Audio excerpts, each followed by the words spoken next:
ready. Okay, I think I got it.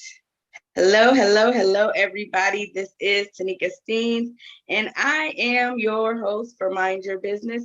And tonight, my guest is Madonna Hannah, and she is an extraordinary woman who has done some extraordinary things. And if I may say, and I don't know, but she can correct me when she starts her talk, but she's an extraordinary woman of color who's done some extraordinary things. And also, we have similar backgrounds because she comes from the retail world as well, and she has made her mark on the industry. And not only that, but I learned that she has had a world-class athlete as her trainer. And tonight we're about to hear all about it. So with no further ado, Mad Fashions, Miss Madonna Hannah, welcome to Mind Your Business. Please tell us who you are, what you do, and why you do it. Well, I am just so glad to be here. My goodness, you know, when you get introduced as an extraordinary woman of color by another sister, that's a big deal. Hey, I like to give props where they are due. As you mentioned, we do have a retail background experience, a shared experience. And I'm just going to start off by letting people know that I am having one heck of a second act. And for those of you that don't know what a second act is, it means that when you retire, you're not just sitting back, twiddling your thumb. You're not, lounging around wondering, oh my, what can I do? Or what happened to my life? Did it pass me by? Oh, no, no, no, no, no. I retired from teaching fashion marketing for 32 years. And before that, yes, I did work in the retail fashion industry in one of the largest department stores in New England. And actually, I worked in the state of Massachusetts, and the store was located in Boston. And that was in the 70s. which made things interesting for a colored girl like me, because Boston was kind of a little bit of a racist place. And in the 70s, I was fortunate enough to be a retail executive. And what I didn't realize, because I was just so happy to be working at a major department store, was that, well, the particular store that I worked in that was originally built at the turn of the 20th century, like most major department stores on the East Coast. And it also had a shiny, new, pretty annex. I was working in the old part of the store, managing, glad to be there, and didn't know until a couple of other colored ladies who were assistant buyers who had been checking me out to make sure that they could share the unwritten rules with me. Now, you're familiar with unwritten rules, right? There were the rules, policies, procedures that come in pamphlets, and people in human resources will talk to you about. And then there were those unwritten rules that you become privy to later. The unwritten rules that they shared with me was that because I was colored at the time, I was a manager in the old part of the store, because they didn't put colored girls in the new, pretty, shiny part of the store. Oh my. And they said that you're never going to be a buyer because only the white folks can be a buyer. Now, these were two assistant buyers. They'd been there for a while. About one was an assistant buyer, say maybe 5 years, maybe another one 6, and they were going to be looking for other jobs soon because they knew that they weren't going to be able to go any further. I did ask, well, why is that? How come? Because in my mind, I was thinking, well, I want to be a buyer of eventually. And they said, because the unwritten rule is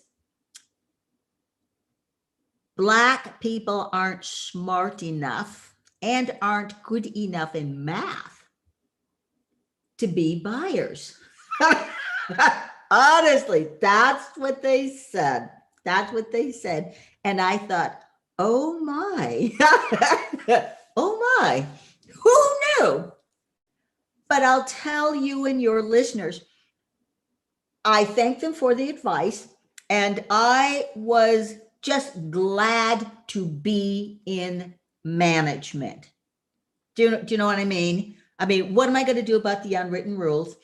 I knew as a 5-year-old child that I was either going to work in the fashion industry or appear on Broadway and and just be a star on Broadway, because I have the theater in me, and I also loved fashion and display, and those were things that I displayed as a child. In fact, as a child, whenever my mother took me downtown Boston to shop, back in the day, you got dressed up. You and your mother, dressed up and you went downtown. It wasn't an everyday occurrence. It was special occasions, like maybe Christmas, maybe back to school shopping, but it was an occasion. I would admire the window displays. I would admire the merchandise and just, oh, look at this, just touch the fabric. And yeah, I was a really odd child. But when something's in your blood, and as an educator, I would tell parents, look to see what your children do naturally. And that's what they're really meant to be. Because sometimes parents want their kids to be something else. But no, I was the kid that went into the pantry and organized the canned goods by colors and thought about designing new labels. I was the kid that sat in my mother and father's closet and looked at all of their accessories, looked inside the shoes, looked inside the handbags, and looked at their garments, turning them inside out to look at the lining and the seams. And plus, I also would sketch and design clothing for my dolls and my paper dolls. So those are natural things that I exhibit. And whenever I looked at a movie or television show, I was mimicking how people spoke and also looking at how they were dressed, the sets, the scenery. So that was me as a child. So anyway, I just knew I was going to go into the fashion industry. One day I was transferred to the shiny, pretty new store. There I was in the shiny, pretty, in the children's department. 3 to 6X, those were the sizes back then, 3 to 6X, and I was in 7 to 14 girls.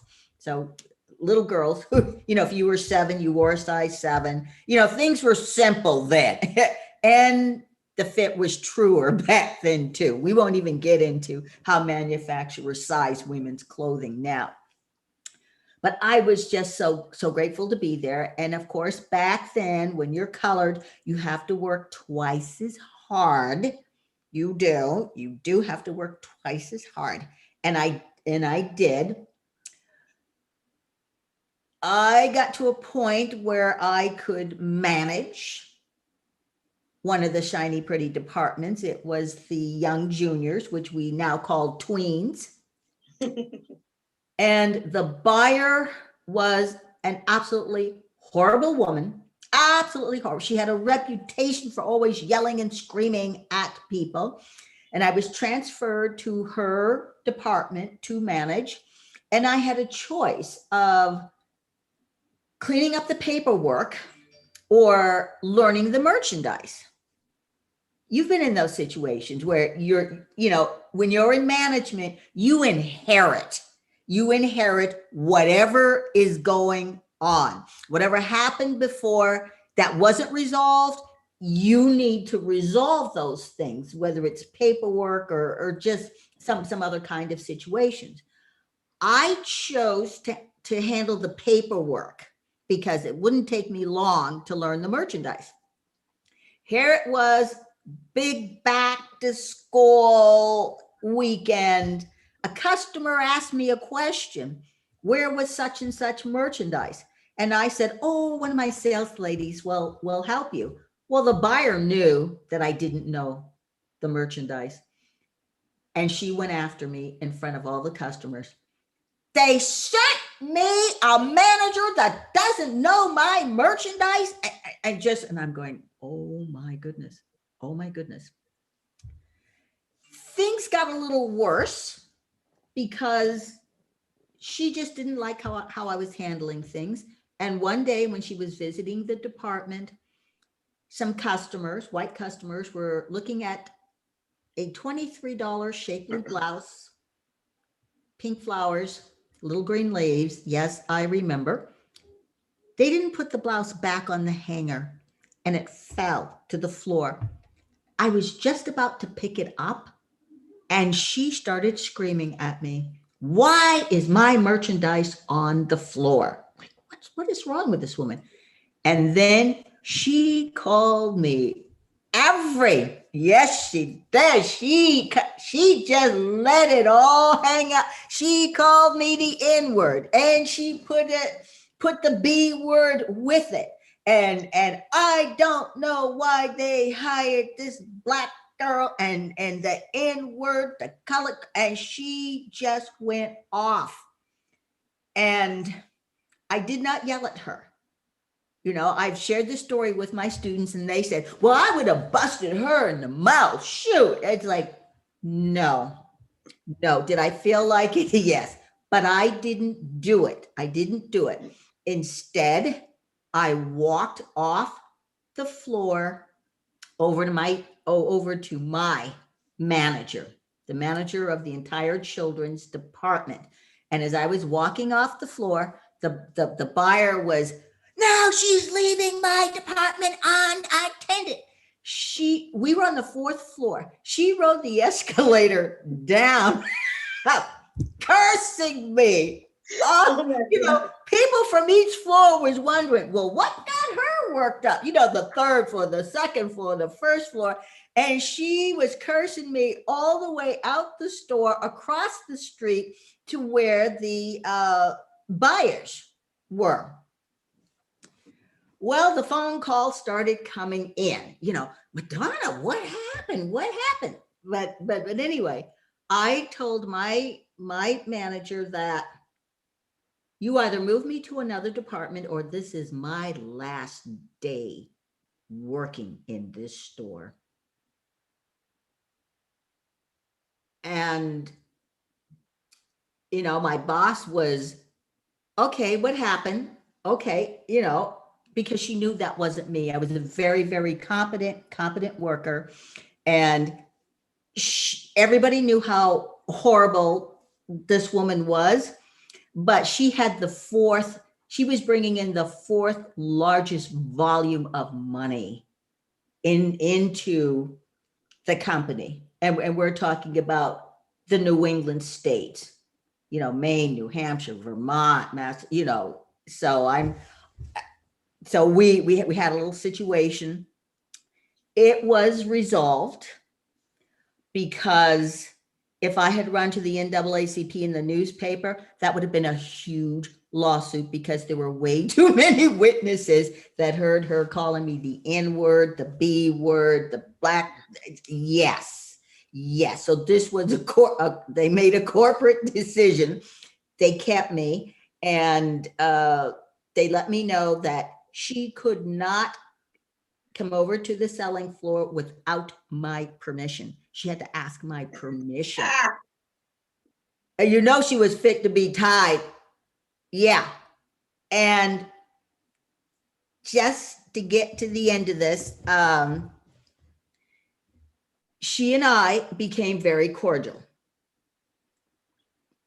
One day she said to me, Madonna, the department looks absolutely wonderful. And I did tell the top managers that. Did they tell you that? And I said, no, they didn't. I mean, I was clean with her. I said, no, they didn't. And she said, oh, fine. If I'd said something else about you, yeah. But fine. Let me say something nice, something nice about you. They don't tell you. And then we both laughed about that.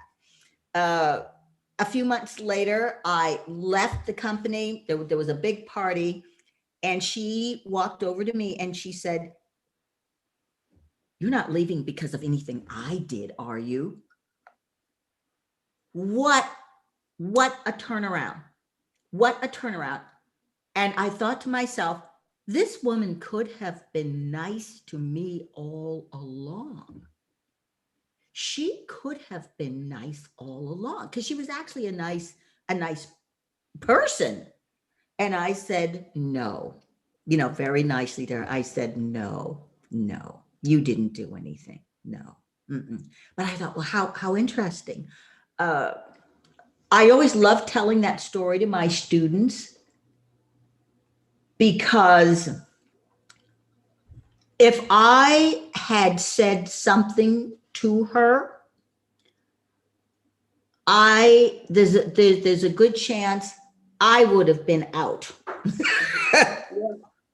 of retailing in the fashion industry if I had hit her. Because kids are like, shoot, I'd have busted her in the mouth. Like, no, then I'm out. I'm not only out at that store for hitting her, I'm out of retail, period, because everybody knows everybody else. I would not have been able to go to a competitor because down, on the East Coast, there are lots of major department stores downtown Boston, New York, Philadelphia. And back then, the stores were part of a family. There was Allied and Federated. Those were the families, meaning, there were various stores. And I just felt that it was always important for me to tell my students that you have to have self-control. You have to be able to tolerate various personalities and to know what your choices and options are for you. And I said, I had two options when I went to my manager: move me to another department or I am leaving. that's simple. Yeah, it's just that simple. And you said a mouthful right there when you said you had choices and options and you made a choice and you got more options. And that right there shows you have class. And you taught that lady something and you've taught us something. And I know you don't have very much time left because you got other things to do because she's getting ready to go to do her acting now. But I'm telling you, I'm just so grateful to be in the presence of greatness because you're sitting here. Are those pearls you're wearing? Yes, they are. My signature. With pearls. Yeah. No, whenever I interview, I'm sorry, that's just part of the East. This is what you call class. This is a classy lady, and she holds herself with dignity, and you will not let anyone take that from you. And I remember the first time we spoke, I just fell in love with you because I'm just like, oh my God, you are just you, and you're classy, and you don't take no mess, but you take some mess. but you know what to do with it. I mean, it's just, and we can learn something from that. Because when I was little, my grandma used to always tell me, she said, a still tongue keeps a wise head. You don't always have to say something. And I had to learn that lesson the hard way. I've lost a lot of opportunities because of wanting to punch somebody in the face and saying too much. And I've learned that. And it's good to have people that we can take a look at and say, wow, that's what it looks like to have dignity. That's what it looks like to have class. But more than anything, that's what peace looks like. And when we learn how to find that peace inside, knowing that we have choices and options and we don't have to take this, we know ourselves. And I'm so grateful that you known from day one who you were, what you wanted, and what you were going to do, because that's what this is all about. Who are you? What do you do? And why did you do it? You know that. And I thank you for sharing that. I need to have you back here because we've got so much more to talk about. And I'm just so grateful right now to be in your presence because you have been through and endured a lot, and we haven't even touched the surface of that. But this story right here resonates because today is Mindful Monday, and I want people to be mindful of who they are and what they do and why they do it. And know in life, you always have choices and options, and it doesn't matter who you are or what you look like. You are somebody, and you were created with a purpose. So Miss Madonna, you are a rock. Before we go, is there anything else you would like to leave us with? Any words of wisdom, any knowledge, just anything, just you, just leave us with you. I need more of you. Well, I do want to say that absolutely anything is possible, and you never know where life is going to take you. You mentioned earlier that yes, I do have a track coach who is a world class athlete. Glad you brought that up.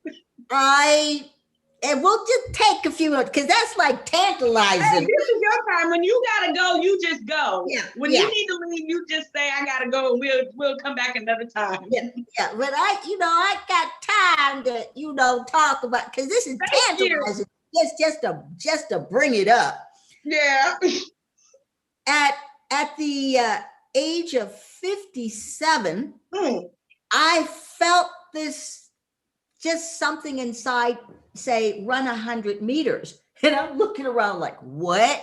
Because I'm teaching fashion marketing and what? Run 100 meters? Sometimes we just have these feelings that come over us to tell us to do something that maybe we're not sure about, or like, where's this coming from? And that's what happened with me. And I think probably when I was a child, beside the fashion and everything and the theater, I like watching the Olympics, especially track and field, and watching the fast colored women that represented the United States. And then afterwards I would go outside and play 100-yard dash, and the seed for sprinting was planted then. And then 50 years later, at the age of 57, I'm washing dishes, and it's like, run 100 meters. It's like build an ark. Noah's like, I don't even know what an ark is, and you want me to do what?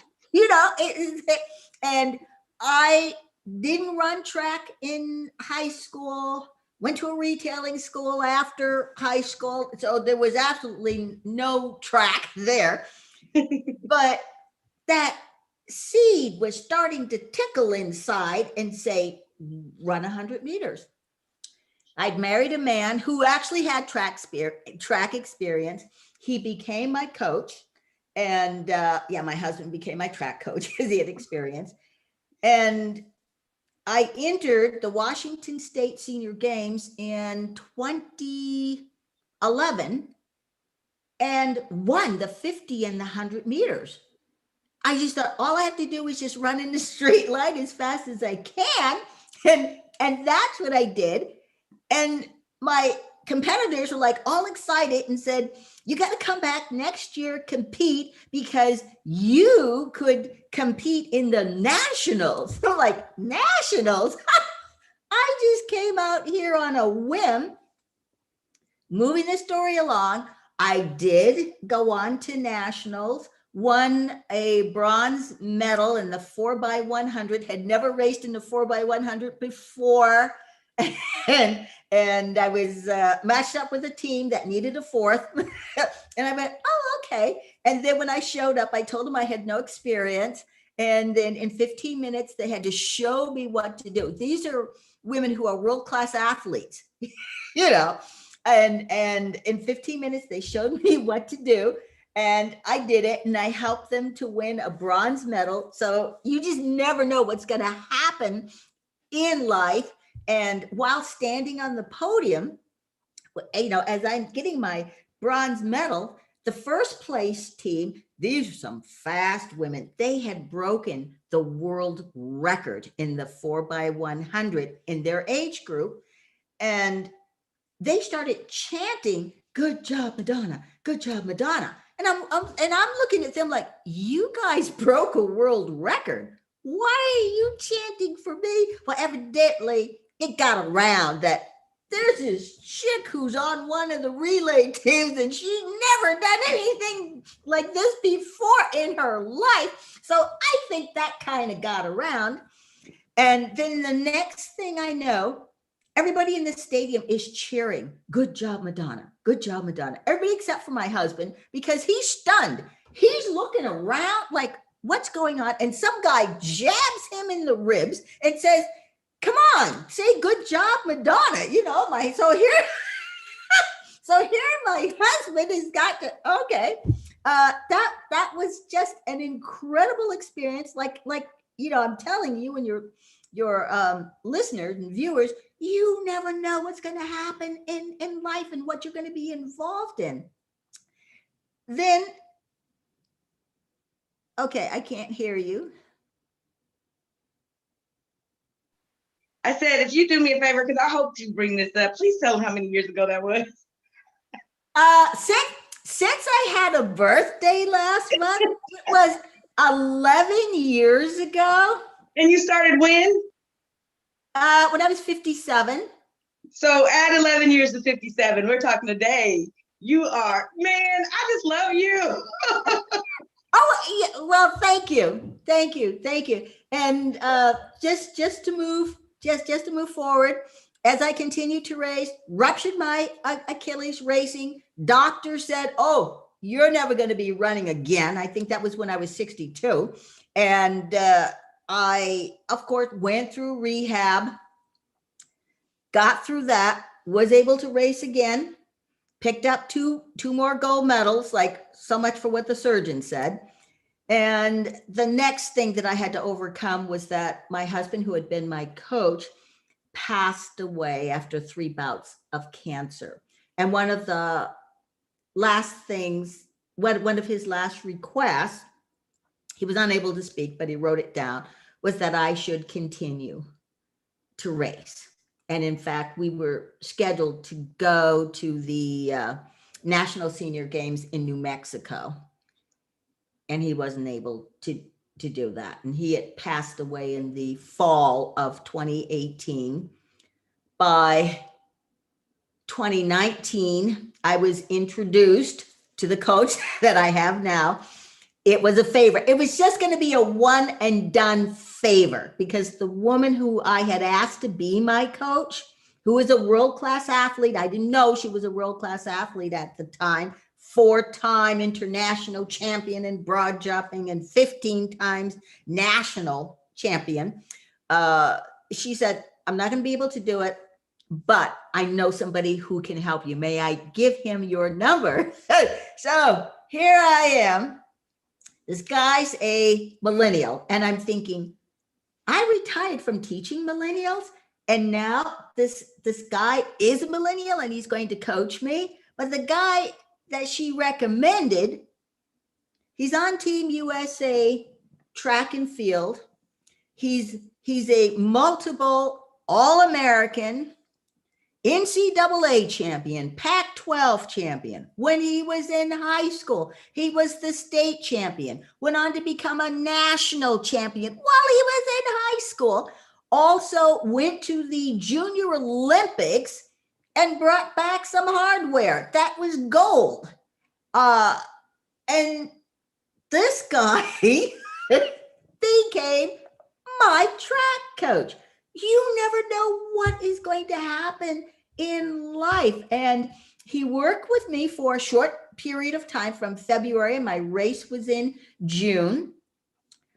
When I went to New Mexico, I did not win my 50 and 100-meter races, but I ran faster. And I thought, my gosh, this guy got me running faster in just a few months. And remember, I'm a ruptured Achilles.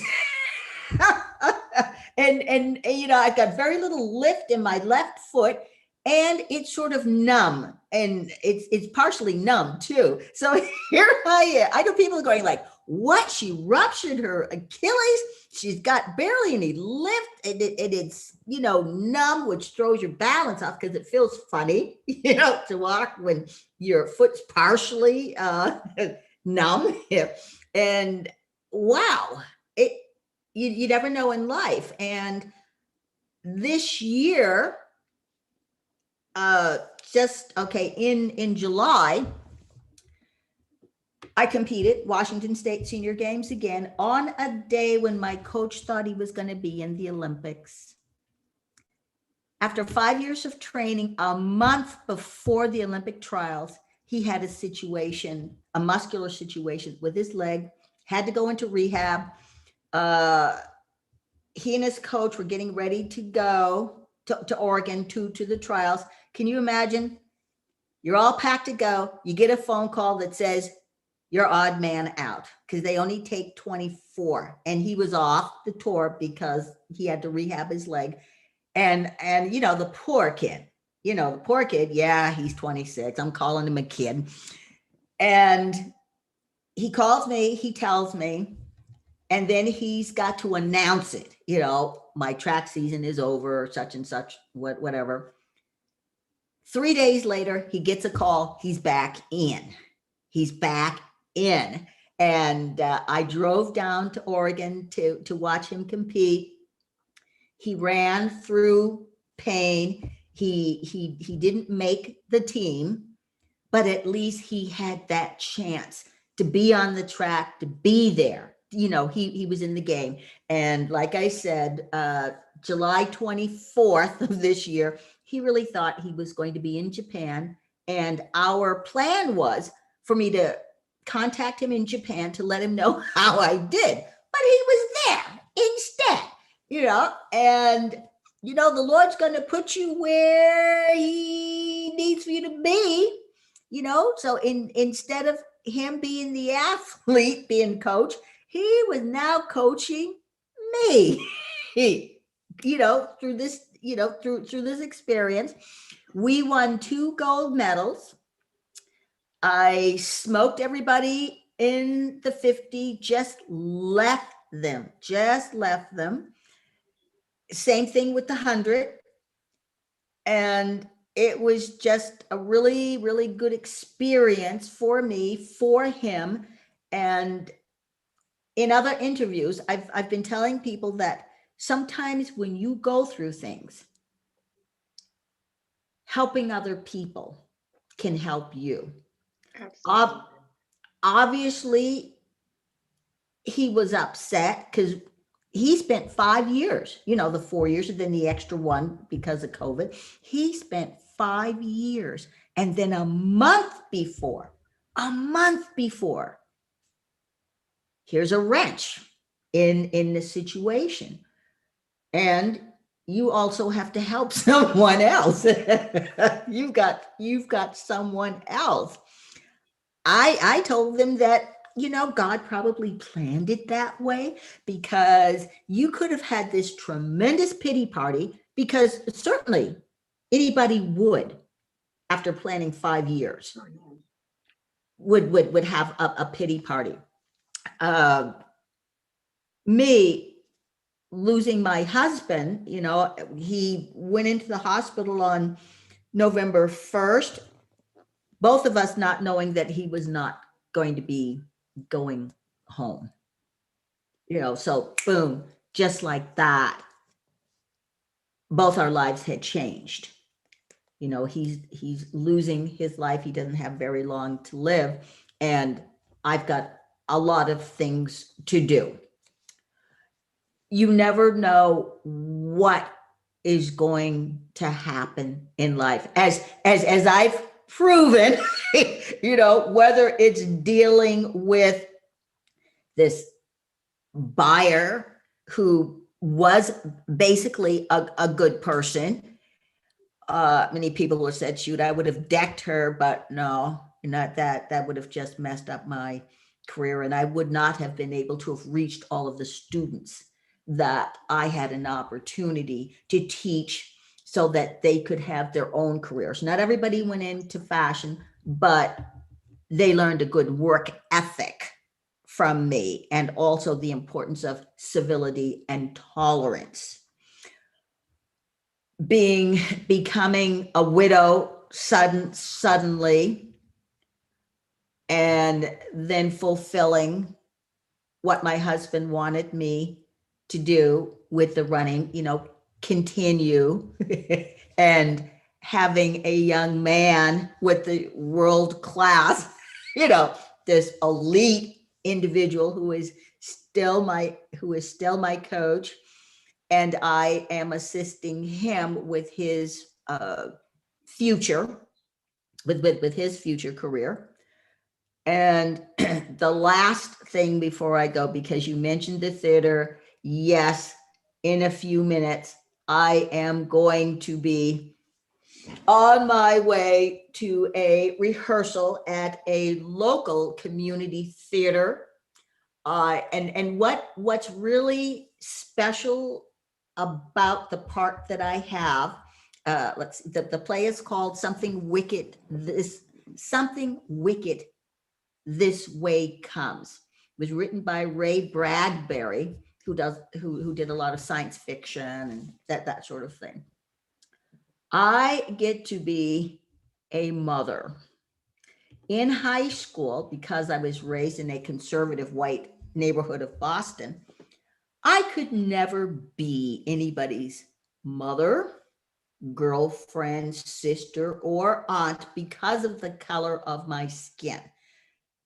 I tried out for the part knowing I wasn't going to get it, but I still tried out because I wanted the director to say, oh, I want to cast her, but I can't because of the color of her skin. But I was still in there, and I knew that I did a good job. And the director did take me aside one day and say, I would love to cast you, but I don't have the guts. I don't have the backbone, because he would have to fight. He would have to fight the people who gave him the job. You know what I mean? He would have to make a stand and say, yeah, I'm putting my job on the line, casting Madonna as the mother of, you know, this white child or something. And I know some people have said, well, he was a coward, but you have to put yourself in other people's shoes too. Because privately he told me it's not a fight that he felt that he could fight, you know. 50 odd years later, I am the mother of a little white boy in a play in Tacoma, Washington. And it doesn't matter. The color of my skin doesn't matter. I'm the mom of this horrible, unruly child. And I did share that with the cast, and everybody was like, yeah, but you know, there was a time when, you know, this was not going to be happening. And the young man who was playing my son, we were in another play before, and he's just so happy that, oh wow, I mean, you know, I'm doing another play with Madonna. and she's going to be my mother, and I've met his parents, and they're, oh, he's so glad that, that you're going to be his mother, and these are white parents, and they're, and sometimes, you know, when, after rehearsal, the parents will be there and they go, and how was our son today? And it's just, it just means so much.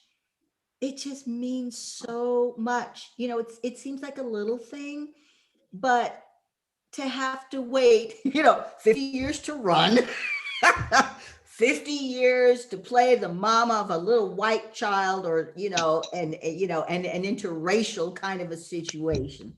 So, my darling Tanika, I will leave it there. So we Oh have my God. covered the retail, we have You have covered the track, and we've covered the theater.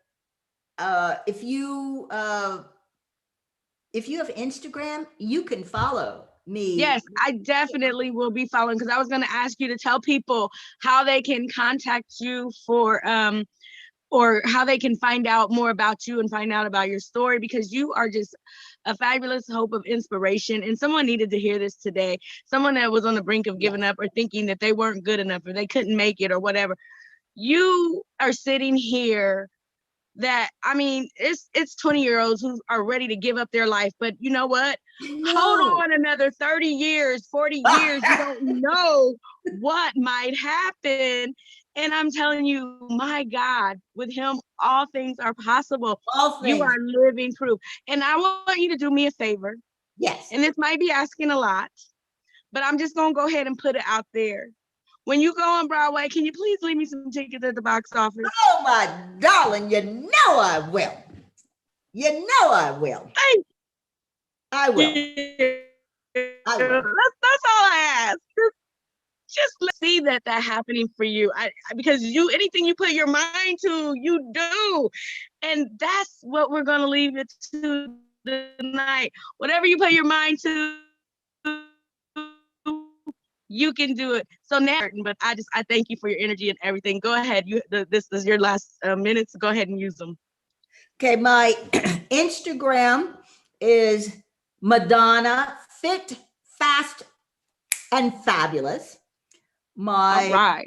The Facebook is Madonna B, as in boy, Hannah. Didn't know there were so many Madonna Hannahs in the world. My website is dropkickthedrama.com. And it covers me as an educator, all the awards, the White House correspondence I received. That's a whole other thing, receiving a call from the White House, but that's another story for another time, girl.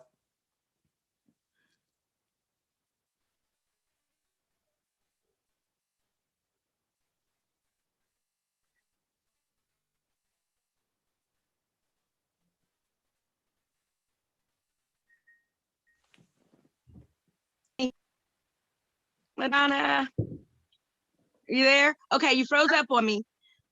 Okay. But thank you so much.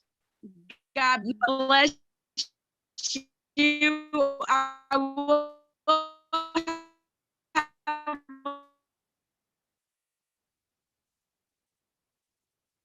link on my website to all of your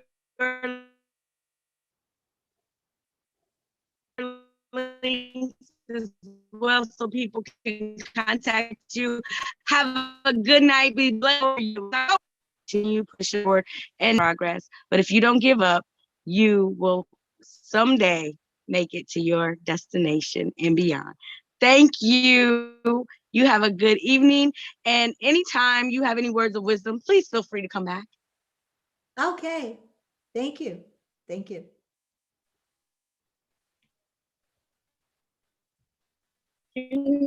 Okay. Thank you. Be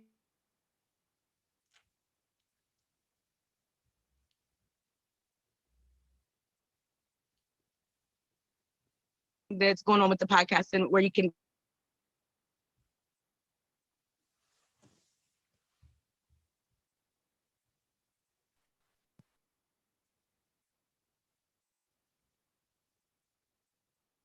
Are you still there?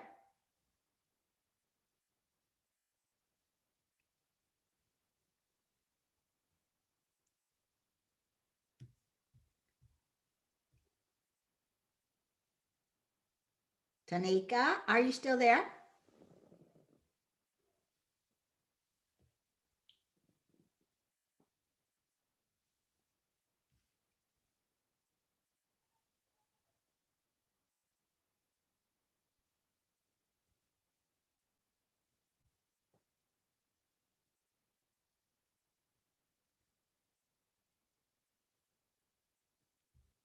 Tanika.